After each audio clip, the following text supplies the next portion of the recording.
Hi dear students, welcome back to our history class. Today we will start our class with a new topic, Blue Rebellion. Last class we have discussed what were the reasons that led to Blue Rebellion. The problems between planters and peasants that led to Blue Rebellion.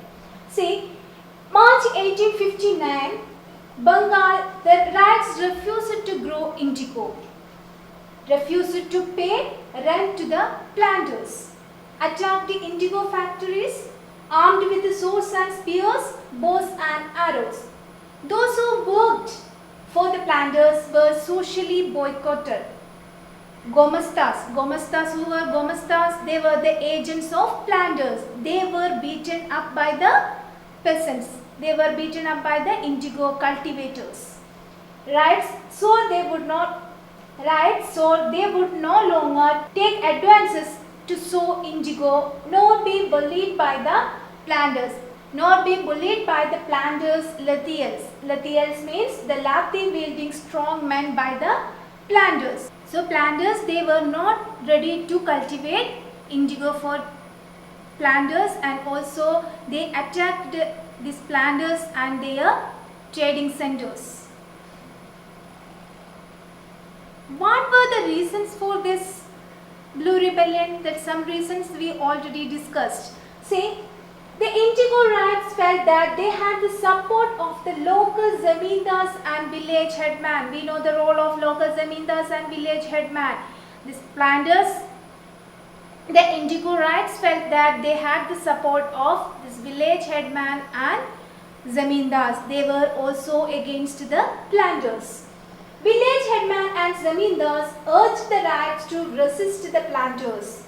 They were unhappy with the increasing power of the planters. They were unhappy with the increasing power of the planters. The indigo peasants also imagined that the British government would support them. After the revolt of 1857, the British government was worried about the possibility of another popular rebellion. They were worried about another popular rebellion. Lieutenant Governor toured the region, and the riots saw this tour as a sign of sympathy for their plight. That the indigo cultivators, they felt that they will get any sympathy from the side of British officials. Wrong interpretation of Magistrate Ashley Eden's notice. Another reason for Blue Rebellion was the wrong interpretation of Ashley Eden. He had issued a notice. According to that notice, riot would not be forced to accept any indigo contract. So it went around Queen Victoria, and Victoria ordered that indigo need not to be sown. Then what were the result of this rebellion? See, the government brought in the military to protect the planters from assault, to protect the British planters, to protect the European planters. The government brought in the military. The Indigo Commission declared that this indigo cultivation, it was not profitable for the riots. This commission asked the riots to fulfill their existing contract, told them that they could refuse to grow indigo in future. After the revolt, indigo production collapsed in Bengal. Their main center of indigo cultivation, it was Bengal, but after the Blue Rebellion, their indigo production collapsed in this region, and now they shifted into Bihar. The discovery of synthetic dyes severely affected their business, yet they managed to expand production artificial dyes.